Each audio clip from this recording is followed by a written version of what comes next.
నమస్తే రమ్మగారు. నమస్తే చేయ. రమ్మగారు, చందమామ కథ ఏదైనా ఒకటి ఈరోజు మా కోసం. బోల్డ్ అని కథలు ఉన్నాయి జయ, ఇన్ని కావాలంటే అని చెప్పేస్తాను. అవునా? ఆ, ఒక వీరకేతు అని ఒక రాజుగారి కథ చెప్తాను. ఈ రాజుగారి కట, ఒక ఊళ్ళో ఒక రాజుగారు ఉన్నారు అంతే, ఇంకా ఆయన పేరు అవన్నీ మనమేం చెప్పక్కర్లా, రాజుగారి కథ అని చెప్పడమే పిల్లలకి అంతే. ఈయనకి తన పురోహితుడు అంటే చాలా నమ్మకం అట. తన పురోహితుడి మీద మంచి నమ్మకం. ఓకే. అతను ఏం చెప్తే అది చేసేవాడట. ఓకే. ఆయనే సలహా చెప్పేవాడు ప్రతిసారి. ఈయన ఏం చేయాలి, ఎక్కడికి వెళ్ళాలి, ఎక్కడికి వెళ్ళకూడదు, ఏం చేయకూడదు, అవన్నీ పురోహితుడే డిసైడ్ చేసేవాడు. అతను నమ్మేవారనమాట. అయితే ఏమైందంటే పురోహితుడికి కొంతకాలానికి జబ్బు చేసిందట, పెద్దవారు అయిపోయారు. అది ఆయనకి జబ్బు చేసి ఆయన మంచాన పడ్డ కాలంలో రాజుగారి పెళ్ళయింది. కుర్రాడు అనమాట, ఆయన చిన్నవాడు. పెళ్ళయింది.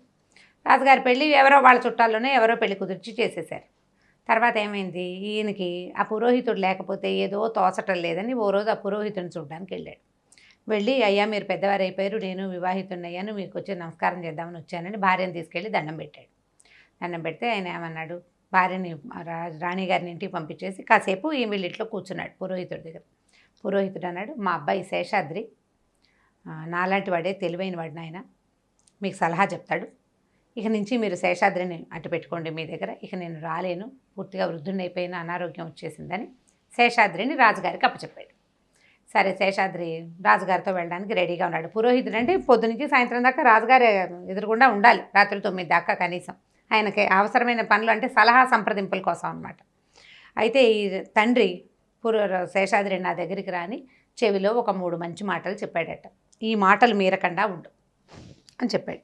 సరే, అక్కడి నుంచి శేషాద్రి సలహాలు అవి చెప్పడం మొదలుపెట్టాడు. రాజుగారు మంచి సంతోషంగా ఉన్నాడు. అయితే కొంతకాలం అయ్యాక రాజుగారు వేటకి వెళ్దాం అనుకున్నాడు. వేటకి వెళ్ళాలంటే సరే, వేటకి ముహూర్తం పెట్టమన్నారు. ముహూర్తం పెట్టమంటే ఈయన శేషాద్రి పంచాంగం చూసి, రేపు మర్నాడు, రేపు పొద్దునే తెల్లవారుజామున మనకి బాగుందండి సమయం, చాలా బాగుంది, అక్కడి నుంచి మీరు బయలుదేరదు కానీ అని చెప్పాడు. బయలుదేరండి అన్నాడు. అనేసరికల్లా రాజుగారు అన్నారు, నువ్వు కూడా రా శేషాద్రి నాతోటి, మన ఇద్దరం కలిసి వెళ్దాం, అక్కడ సరదాగా కబుర్లు చెప్పుకోవడానికి ఉంటుంది. మృగవ్యసనం అంటే రాజుగారు ఒక్కడు వెళ్ళు, 200 మంది గుంపు, చాలామంది వెళ్తారు, వెనకాల సైనికులు, వాళ్ళు వీళ్ళు డప్పులు మోగించేవాళ్ళు, కుక్కల్ని, వేట కుక్కల్ని పట్టుకెళ్ళేవాళ్ళు, వీళ్ళకి వంట చేసి పెట్టేవాళ్ళు, అట్లా పెద్ద గుడారాలు వేయడానికి చాలామంది మార్బలంతో వెళ్తారు. వెళ్తే ఇతను ఏం చెప్పాడంటే, ఆ ముహూర్తం పెట్టినప్పుడే, రేపు పొద్దున తెల్లవారుజామున మీరు బయలుదేరుతారు కదా, 5 గంటలకి తూర్పు గాలులు బాగా వీచుతాయి, తూర్పు నుంచి వచ్చే గాలి చల్లగా వస్తుంది, చల్లని గాలులు వీస్తాయని చెప్పాడు. బయలుదేరారు. బయలుదేరిన తర్వాత రాజుగారు గుర్రం ఎక్కారు, మన పురోహితుడు శేషాద్రి గుర్రం ఎక్కారు. కొంచెం ఊళ్ళో నుంచి బయటకు వెళ్ళంగానే చలేయటం మొదలుపెట్టింది. తెల్లవారి 5 గంటల అయ్యేసరికి చలేస్తుంది.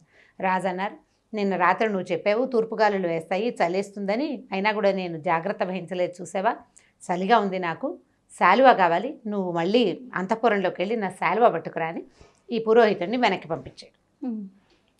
పురోహితుడు ఏం చేశాడు, వెళ్ళాడు అంతఃపురంలోకి, రాజుగారి బెడ్రూమ్ దాకా వెళ్ళాడు.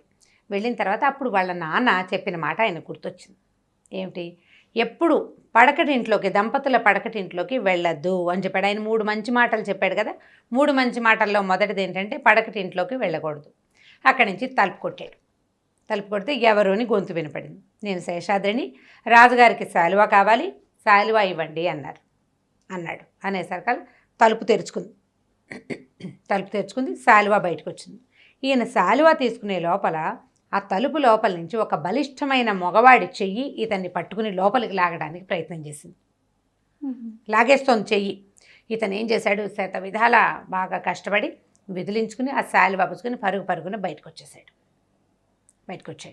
వచ్చి ఏం చేశాడు, గుర్రం దగ్గరికి వెళ్ళిపోయాడు. గుర్రం ఎక్కేశాడు, రాజుగారి దగ్గరికి వెళ్ళిపోయాడు, శాలువా ఇచ్చేశాడు.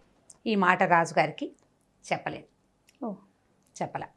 వీళ్ళిద్దరూ వేటాడారు, సాయంకాలం దాకా తిరిగారు, మర్నాడు దాకా లేదు, సాయంకాలం చీకటి, మర్నాడు లేరు, ఆ పూటే సాయంకాలం దాకా తిరిగారు. మధ్యాహ్నం ఏదో విశ్రాంతి తీసుకుని సాయంకాలం అడవిలో కులాసాగా కాలక్షేపం చేసి ఈ చంపిన 4-5 జంతువుల్ని ఏదో చేత్తో పుచ్చుకొని వెనక్కి వచ్చేసరికల్లా ఏమైంది, ఈ రాణిగారి అంతఃపురం అంతా అల్లకల్లోలంగా ఉంది. రాజుగారు తిరిగి వచ్చేసరికి దాసీలందరూ తలా పక్కన నెత్తిమీ చేతులు పెట్టి కూర్చున్నారు. రాణిగారు ఎవరాయి దబరాయిగా ఉన్న బట్టలతోటి జుట్టంతా విడిపోయి ఏడుస్తూ కూర్చుని కనపడేసరికల్లా ఈయన తెల్లబోయి, ఇదేమిటి ఇలా ఉన్నావు, ఏం జరిగింది అని అడిగితే, నేనేం చేయను, పొద్దున్నే మీరు బయటికి వెళ్ళారా, మీ పురోహితుడు వచ్చి నన్ను అత్యాచారం చేయబోయాడు, నా మీద దుర్మార్గుడు అని గోలుమని ఏడ్చింది ఆవిడ. దాసీలందరూ అవును అవును అన్నారు. అనేసరికల్లా ఈయనకి ఏం చేయాలో తెలియలే. పురోహితుని పొద్దున శాలువా తేరా నాయన అని పంపిస్తే వాడు ఇంత పని చేశాడా అని ఆశ్చర్యపోయాడు. కానీ పెద్ద పురోహితుడు అంటే మహాప్రీతి. ఈ చిన్న పురోహితుడు కూడా వచ్చాక తనకన్నీ మంచి సలహాలే చెప్తున్నాడు. ఇప్పుడు పురోహితుడిని ఉరికంబానికి ఎక్కించడం లేదా శిక్ష వేయడం అంటే బ్రాహ్మణాపరాధం అవుతుందేమో అని భయం. తర్వాత ఇంతకాలం సేవించిన వాడిని బహిరంగంగా ఇంత మాట అనేసుకోవడానికి బాధేసింది. పైగా రాణిగారి మీద అతను ఏదో దుర్మార్గ ప్రయత్నం చేయబోయాడు అనేసరికల్లా నలుగురిలో పరువు పోతుంది. అందుకని ఏం చేశాడు, ఒక సైనికుడిని పిలిచి, అరే ఈ సాయంకాలం నీ దగ్గరికి ఒకళ్ళు వస్తారు, రాజుగారు చెప్పిన పని చేసావా అని అడుగుతాడు. వాడు అడిగిన వాడిని అడిగినట్టు మెడ ఉత్తరిచ్చేసేరా అని ఒక్కొక్క సైనికుడిని అక్కడ నియమించి పెట్టాడు. మధ్యాహ్నం యథావిధిగా ఇంటికి వెళ్ళిపోయినాడు కదా. సాయంకాలం వెళ్ళిపోయిన పురోహితుడు మర్నాడు పొద్దున 10 గంటలకి చక్కగా స్నానం అది చేసి బొట్టు గిట్టు పెట్టుకుని రాజుగారి దగ్గరికి వచ్చాడు. వచ్చేసరికల్లా రాజుగారు ఏం చెప్పారంటే, సాయంకాలం నువ్వు ఫలానా మండపం దగ్గరికి రా, అక్కడ ఒక కుర్రాడికి నేను ఒక పని చెప్పాను, ఒక సైనికుడికి, రాజుగారు చెప్పిన పని చేసావా అని అడుగు అని చెప్పాడు. సరేనన్నాడు. ఈ అబ్బాయి ఈయన మధ్యాహ్నం భోజనాల వేళకి ఇంటికి వెళ్ళిపోయాడు. సాయంకాలం అయిన తర్వాత వెళ్ళాలి ఈ మండపం దగ్గరికి. ఈ 5 గంటలకి ఈయన ఇంట్లో నుంచి బయటకు వస్తుంటే వాళ్ళ ఇంటి పక్కన ఉన్నటువంటి ఒక శెట్టి గారు ఒక ఆయన ఎదురుపడ్డాడు. శేషాద్రి గారు ఎక్కడికైనా వెళ్తున్నారా, మా ఇంట్లో సత్యనారాయణ వ్రతం పెట్టుకున్నాము, నిన్నటి నుంచి మీకోసం ప్రయత్నం చేస్తున్నాను, కాస్త వచ్చి వ్రతం పూర్తి చేసి వెళ్ళండి అని చెప్పాడు. చెప్పేసరికల్లా ఈయన ఏమనుకున్నాడు, వాళ్ళ నాన్న చెప్పిన రెండో మాట ఆయన గుర్తొచ్చి ఈ సత్యనారాయణ వ్రతం చేయడానికి వెళ్ళిపోయాడు. సత్యనారాయణ వ్రతాన్ని చేయడానికి వెళ్ళిపోయాడు. చీకటి పడిపోయింది. 6:30 7 అవ్వగానే రాజుగారికి చాలా దుఃఖంగా ఉంది, ఉద్వేగంగా ఉంది. ఈ పాటికే ఈయన శేషాద్రి పురోహితుడు మండపం దగ్గరికి వెళ్ళుంటాడు, ఆ మాట అడుగుంటాడు, అక్కడ ఉన్న సైనికుడు వాడి తలను ఉత్తరించేస్తాడని ఈయన దిగులుగా కూర్చున్నాడు. కానీ ఇంకా ఏం రాల. ఈ లోపల ఈ కబురు రాలేదు. ఈయన కామ్గా కూర్చుని ఉన్నాడు, దిగాలుగానే ఉన్నాడు. ఈ లోపల ఆయన తాలూకు ప్రధానమంత్రి ఒక ఆయన ఇతని దగ్గరకు వచ్చాడు. ప్రసన్నజిత్తు వాడి పేరు, ఆ వచ్చిన వాడు. ఆ ప్రసన్నజిత్తు ఏమన్నాడు, నిన్న మీ పురోహితుడు చాలా దుర్మార్గంగా ప్రవర్తించాడండి, ఎంత పని చేశాడు అన్నాడు. అనేసరికల్లా అవునండి, నాకు కూడా తెలిసింది, ఏం చేయను, అతన్ని శిక్షించేందుకు ఒక మనిషిని నేను నియమించాను, ఇంకా కబురు రాలేదని చూస్తున్నాను, మీరు ఒక పని చేయండి, ఫలానా మన వసంత మండపం దగ్గర ఒక సైనికుడు ఉన్నాడు, వాడిని రాజుగారి పని చేసావా లేదా అని అడిగిరండి అని చెప్పాడు. ఈ ప్రధానమంత్రి అక్కడికి వెళ్ళిపోయాడు. సరే, కాసేపట్లో సైనికుడు వచ్చాడు. సైనికుడు వెనకాల శేషాద్రి కూడా వచ్చాడు. సైనికుడు సంచిలోంచి ఆ తన నరికిన తలని తీసి చూపించాడు. అది ప్రసన్నజిత్తు తల. వెనకాల వచ్చిన శేషాద్రి మామూలుగా ప్రశాంతంగానే వచ్చి, అయ్యా మీరేదో వసంత మండపం దగ్గరికి వెళ్ళరమ్మన్నారు, నేను ఇప్పుడు వెళ్ళానండి, అక్కడ సైనికుడు ఎవడూ లేడండి అన్నాడు.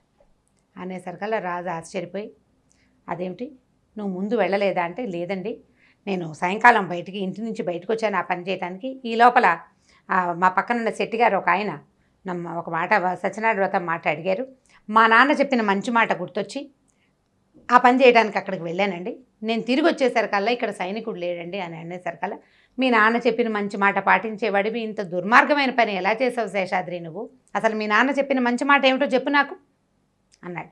మా నాన్న చనిపోతూ అంటే నన్ను ఇక్కడికి పంపిస్తూ 3 మంచి మాటలు చెప్పాడండి. 3 మంచి మాటల్లో ఒక మాట ఏమిటంటే, ఏదైనా దైవకార్యం ఎదురుపడ్డప్పుడు రాచకార్యాన్ని కూడా పక్కన పెట్టమన్నాడు. నేనేం చేసి వచ్చిన ఆయన సత్యనారాయణ వ్రతం చేయమన్నాడు.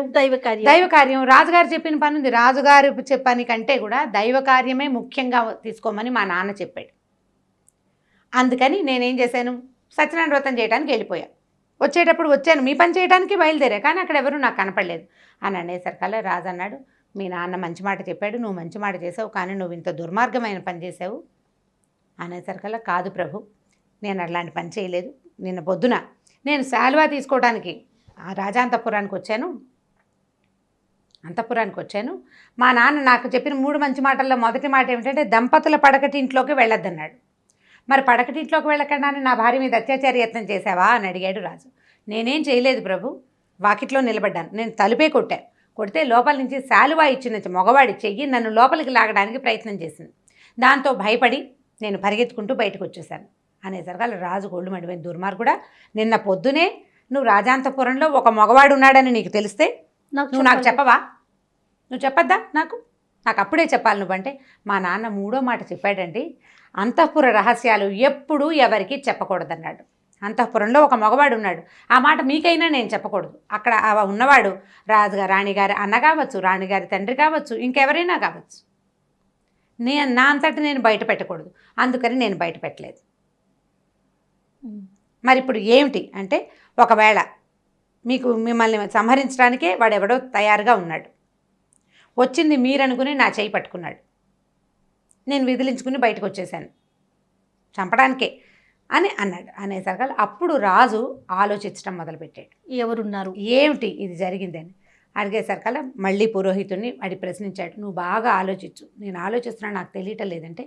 అప్పుడు పురోహితుడు ఏమన్నాడంటే, మీ రాణిగారు కూడా ఇందులో ఉండుండొచ్చు, బహుశా మిమ్మల్ని ఆవిడికి తెచ్చి ఆవిడని తీసుకొచ్చి మీకు వివాహం చేసిన వాళ్ళు ఎవరో ఆలోచించండి అనగానే ఆయన తెల్లబోయి, ప్రసేనజిత్తే నాకు ఆవిడని తీసుకొచ్చి వివాహం చేశాడు అని చెప్పాడు. అప్పుడు ప్రసేనజిత్తు రాణిగారు ఇద్దరు కుమ్మక్కయ్యారు, రాజుగారిని సంహరించి రాజ్యాన్ని కైవసం చేసుకోవాలనుకున్నారు. కానీ వీళ్ళకి శేషాద్రి అడ్డం పడ్డాడు. ఎందుకంటే ఈయనకి మంచి రోజులు మంచి టైము, ఈ పని చేయకూడదు చేయొచ్చు సలహా చెప్పడానికి మళ్ళీ పురోహితుడు తయారయ్యాడు. అందుకని ముందు పురోహితుడిని చంపేసి తర్వాత రాజుగారి సంగతి చూద్దామనుకున్నారు. అందుకని దొరికిన పురోహితుడు సులువుగా ఉన్నాడు కాబట్టి సామాన్యంగా ఉంటాడు, బలశాలిగా ఉండరు కదా పురోహితులు అనేసరికి. బలశాలిగా ఉన్నా కూడా శౌర్య పరాక్రమాలు ఉండవు. మనుషులు బరువుగా ఉండటం వేరు, శౌర్యం ఉండటం వేరు కదా. రాజు అయితే ఏదో కత్తుకుని యుద్ధం చేస్తాడు, పురోహితుడు ఏం చేస్తాడు, అరుస్తాడు, భయపడి పారిపోతాడు లేకపోతే. అందుకని పురోహితుడిని చంపుదామనుకున్నారు, అది కుదరలేదు. కుదరకపోయేసరికల్లా పురోహితుడిని ఎలాగైనా ఆ దారి నుంచి తొలగించుకోవడం కోసం ఇతను అత్యాచార యత్నం చేశాడని రాణిగారితో చెప్పించాడు. ఇప్పుడు ఎవ్వరికీ తెలియని సంగతి ప్రసేనజిత్తుకి ఎలా తెలిసింది, మీ వాడు చాలా దుర్మార్గమైన పని చేశాడని రాజుకు ఎలా చెప్పాడు, అది తెలుసుకునే చెప్పాడు. వాడికి తెలుసు, ఎందుకంటే వాడే ప్లాన్ చేశాడు ఇదంతా. దాంతో రాజుకి తేట తెల్లంగా అర్థమైపోయింది, ప్రసేనజిత్తే నా పురోహితుడు లేని సమయంలో నాకు వివాహం నిశ్చయించాడు, అతనే తీసుకొచ్చి ఈ అమ్మాయిని నాకు ఇచ్చి పెళ్లి చేశాడని చకచక అంతఃపురంలోకి వెళ్ళి రాణిని పట్టి బంధించాడు. ప్రసేనజిత్తుని చూసేసరికల్లా, తలని చూసేసరికల్లా ఆవిడ కెవ్వుమని అరిచి మూర్చిపోయింది. ఓహో, వాళ్ళిద్దరు ఫ్రెండ్స్. మరి అక్కడి నుంచి ఈ రాణిని జైల్లో పడేశారు. ఈయన మళ్ళీ పురోహితుడు చూసిన ఒక మంచి అమ్మాయిని పెళ్లి చేసుకుని పురోహితుడి సలహాలతోటి సంతోషంగా హాయిగా గడిపేశాడు. బాగుంది కథ. కథ కంచికి మనం ఇంటికి. చాలా బాగుంది రమ్మగారు, తెలివైన కథ, తెలివైన కథ, తెలివితేటలకు సంబంధించిన కథ. అదే అంటే మంచి మాటలు ఆచరించాలి. తల్లి తండ్రి చెప్పిన మంచి మాటల్ని తప్పకుండా గుర్తుపెట్టుకుని ఎప్పటికప్పుడు ఇంప్లిమెంట్ చేయాలి. అతను 3 మంచి మాటలు విన్నాడు. అంతఃపురాల్లోకి అంటే భార్యాభర్తలు ఉండే ప్రైవసీ ప్లేసుల్లోకి వెళ్ళకూడదు అతను తెలుసుకున్నాడు. అంటే మనం ఇవి తెలుసుకోము, వేరేవేవో తెలుసుకుంటాం అనుకో. మొదటిది అది. రెండోది ఏం చెప్పాడు, దైవకార్యం రాచకార్యం కంటే దైవకార్యం ముఖ్యమైంది అని చెప్పాడు. 3వ మాట అంతఃపుర రహస్యాలంటే ఒక కుటుంబానికి సంబంధించిన రహస్యం మనకి తెలిస్తే ఎప్పుడూ రివీల్ చేయకూడదు. ఈ 3 వల్ల, ఈ 3 విషయాలతోటి ఇతను చావు నుంచి తప్పించుకున్నాడు, రాజును కూడా రక్షించగలిగాడు. చాలా బాగుంది రమ్మగారు, థ్యాంక్ యూ అండి. ఓకే జయ. ఈ వీడియో కనుక మీకు నచ్చినట్లయితే లైక్ చేయండి, షేర్ చేయండి. మరిన్ని వీడియోస్ కోసం మా ఛానల్ని సబ్స్క్రైబ్ చేసుకోండి.